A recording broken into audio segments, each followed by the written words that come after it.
ناظرین السلام علیکم، میں ہوں اعظم شرقی اور آپ دیکھ رہے ہیں صفا آن لائن کا سلسلہ وار پروگرام ویکلی نیوز انالائسز۔ اس پروگرام میں ہم لے کر حاضر ہوتے ہیں آپ کے لیے ہفتے بھر کی اہم خبریں، ملک و ملت کی مثبت اور تعمیری سرگرمیوں پر مبنی رپورٹس اور مسلمانوں سے متعلق مسائل کا حقیقت پسندانہ تجزیہ۔ آگے بڑھنے سے پہلے ناظرین سے گزارش ہے کہ اگر آپ پہلی بار ہمارا پروگرام دیکھ رہے ہیں تو ہمارے چینل کو سبسکرائب ضرور کریں اور بیل آئیکن دبانا نہ بھولیں تاکہ ہمارا ہر ویڈیو آپ تک سب سے پہلے پہنچے۔ آئیے ڈالتے ہیں ایک نظر سرخیوں پر۔ اندور میں صوتی آلودگی کے نام پر اذان پر پابندی لگانے کا مطالبہ، مسلم تنظیموں نے مذہبی منافرت سے کیا تعبیر۔ مسلم خواتین کو مبینہ طور پر ہراساں کرنے کے واقعے پر ملکی اور عالمی اداروں کی جانب سے کارروائی کا مطالبہ تیز۔ گجرات کی 16 سالہ لڑکی تسنیم میر نے کھیل میں کیا نام روشن، انہوں نے وہ کر دکھایا جو پی وی سندھو اور سائنا نہوال بھی نہ کر سکیں۔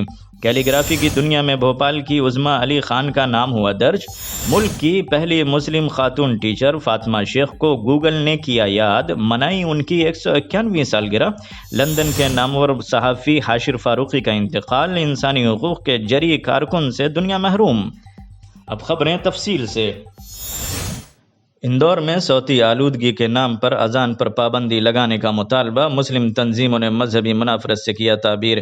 رکن پارلیمنٹ سادھوی پرگیا کے ذریعے صبح کے وقت لاؤڈ اسپیکر پر مساجد سے ہونے والی اذان کا معاملہ ابھی سرد بھی نہیں پڑا تھا کہ اندور کے وکیلوں نے صوتی آلودگی کے نام پر لاؤڈ اسپیکر سے مساجد سے ہونے والی اذان کو بند کرنے کا مطالبہ شروع کر کے مدھیہ پردیش میں ایک نئی بحث کا آغاز کر دیا ہے۔ اندور کے وکیلوں نے اپنے مطالبات کو لے کر جہاں اندور کے ڈویژنل کمشنر کے ساتھ مدھیہ پردیش کے وزیر داخلہ کو میمورنڈم بھیج کر اس پر کارروائی کا مطالبہ کیا ہے، وہیں مسلم تنظیموں نے وکیلوں کی کارکردگی کو مذہبی منافرت سے تعبیر کرتے ہوئے اس کی سخت الفاظ میں مذمت کی ہے۔ مدھیہ پردیش جمعیت علماء کے صدر حاجی محمد ہارون کہتے ہیں کہ لاؤڈ اسپیکر کا استعمال صرف مسلمان ہی نہیں بلکہ سبھی مذاہب کی عبادت گاہوں میں ہوتا ہے۔ جہاں تک صوتی آلودگی کا تعلق ہے تو یہ صوتی آلودگی صرف مذہبی عبادت گاہوں میں استعمال ہونے والے لاؤڈ اسپیکر سے نہیں بلکہ سیاسی، سماجی تقریب، شادیوں میں بجنے والے بینڈ باجے اور گاڑیوں سے بھی صوتی آلودگی پیدا ہوتی ہے۔ انہوں نے اس بارے میں قومی سطح پر قانون بنانے کا مطالبہ کیا ہے تاکہ تمام مذاہب کے لوگوں پر اس کا یکساں طور پر اطلاق ہو سکے۔ صرف مساجد کے لاؤڈ اسپیکر پر پابندی کی بات کرنا کسی بھی صورت مناسب نہیں ہے۔ مسلم خواتین کو مبینہ طور پر ہراساں کرنے کے واقعے پر ملکی اور عالمی اداروں کی جانب سے کارروائی کا مطالبہ تیز۔ مسلم خواتین کی آن لائن نیلامی کے معاملے میں جہاں متعدد افراد گرفتار ہوئے ہیں، وہیں ملکی اور عالمی سطح پر انسانی حقوق کی تنظیموں کی جانب سے مسلسل آوازیں بلند ہو رہی ہیں اور کارروائی کا مطالبہ تیز تر ہوتا جا رہا ہے۔ نیوز 18 کی ایک خبر کے مطابق عالمی ادارہ برائے اقلیتی امور کے خصوصی افسر ڈاکٹر فرین ڈی ویرنس نے ایک ٹویٹ میں بھارت میں اقلیتوں کے معاملے پر تشویش کا اظہار کیا اور کہا کہ ہندوستان میں سوشل میڈیا ایپس پر مسلم خواتین کو ہراساں اور فروخت کیا جا رہا ہے۔ انہوں نے کہا کہ سلی ڈیل نفرت انگیز تقریر کی ایک شکل ہے جس کی مذمت کی جانی چاہیے۔ اقلیتوں کے تمام انسانی حقوق کو مکمل اور یکساں طور پر تحفظ فراہم کرنے کی ضرورت ہے۔ دوسری جانب ملک بھر کے 4463 افراد جن میں مختلف مذاہب کے سرکردہ شخصیات اور انسانی حقوق کے کارکنان نے بھی چیف جسٹس کو خط لکھ کر سپریم کورٹ سے اس معاملے میں نوٹس لینے کا مطالبہ کیا ہے۔ ان لوگوں نے اس بات کو یقینی بنانے پر زور دیا کہ اس طرح کا واقعہ دوبارہ نہ ہو اور منظم اسلاموفوبیا اور جنسی تشدد سے متاثر خواتین کے لیے مناسب امداد فراہم کی جائے۔ گجرات کی 16 سالہ لڑکی تسنیم میر نے کھیل میں کیا نام روشن، انہوں نے وہ کر دکھایا جو پی وی سندھو اور سائنا نہوال بھی نہ کر سکیں۔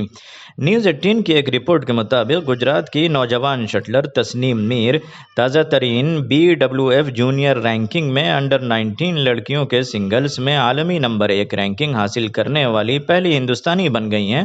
تسنیم میر ابھی 16 سال کی ہی ہیں۔ میر 3 درجے چھلانگ لگا کر خواتین کے سنگلز زمرے میں جونیئر عالمی درجہ بندی میں 10,810 پوائنٹس کے ساتھ ٹاپ پوزیشن پر پہنچ گئیں۔ اس کامیابی کے ساتھ تسنیم وہ کچھ کرنے میں کامیاب ہو گئی ہیں جو کبھی کسی ہندوستانی لڑکی نے حاصل نہیں کیا۔ تسنیم کا تعلق گجرات سے ہے، انہوں نے 4 جونیئر بین الاقوامی ٹورنامنٹ جیتے ہیں۔ کیلیگرافی کی دنیا میں بھوپال کی عظمیٰ علی خان کا نام ہوا درج۔ نیوز 18 کی رپورٹر ڈاکٹر مہتاب عالم کی ایک رپورٹ کے مطابق بھوپال کی عظمیٰ علی خان نے عربی کیلیگرافی میں نہ صرف ہارورڈ ورلڈ ریکارڈ میں نام درج کروا کر مقام حاصل کیا ہے، بلکہ ان کے شہپاروں کی نمائش کے لیے انہیں دبئی، نیو یارک سمیت مختلف ممالک میں نمائش کرنے کا آفر بھی دیا گیا ہے۔ عظمیٰ نے مستقل مزاجی کے ساتھ محنت کی اور آج ان کی محنت نے انہیں اس منزل پر پہنچایا کہ ان کی عربی، اردو، ہندی اور انگریزی کیلیگرافی کو ہارورڈ ورلڈ ریکارڈ میں درج کر لیا گیا ہے۔ واضح رہے کہ عظمیٰ کی شادی ہو چکی ہے اور وہ ایک بچی کی ماں ہیں، ساتھ ہی اعلیٰ تعلیم حاصل کرنے کا سلسلہ بھی جاری ہے۔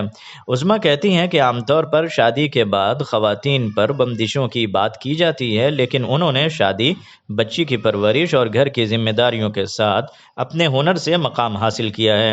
شادی شدہ خواتین کو بھی چاہیے کہ وہ اپنی پرواز کو جاری رکھیں، محنت جاری رہی تو ایک دن منزل ضرور قدم چومے گی۔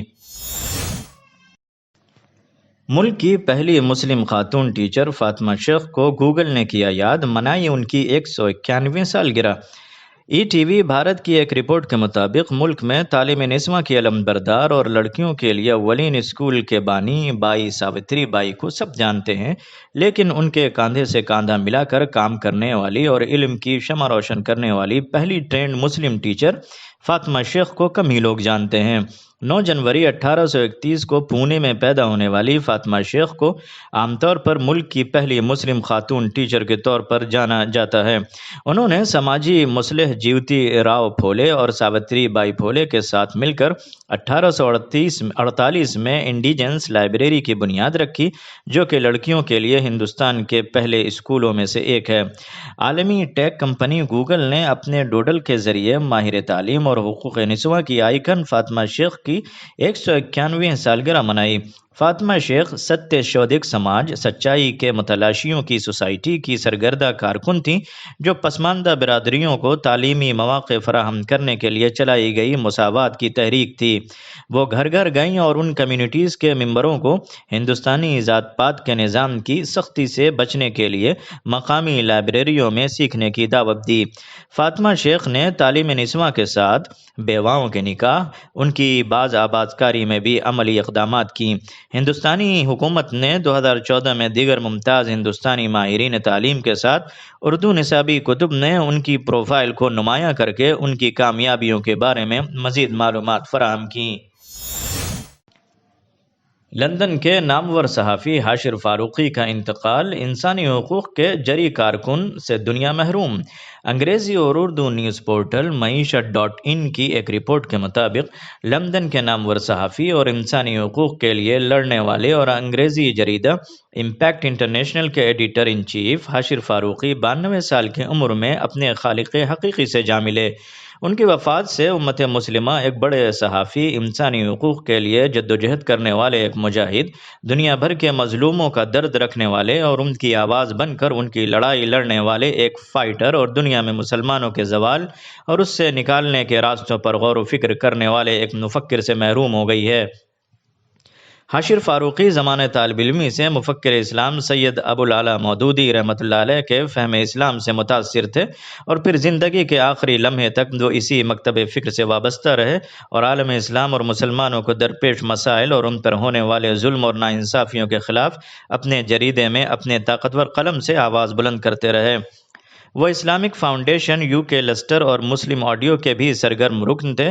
انہوں نے 1970 میں بہت ہی کم وسائل سے صرف اپنے پختہ عزم اور اللہ پر کامل بھروسے سے اور یقین کے ساتھ تنہا لندن سے انگریزی کا جریدہ امپیکٹ انٹرنیشنل نکالنا شروع کیا۔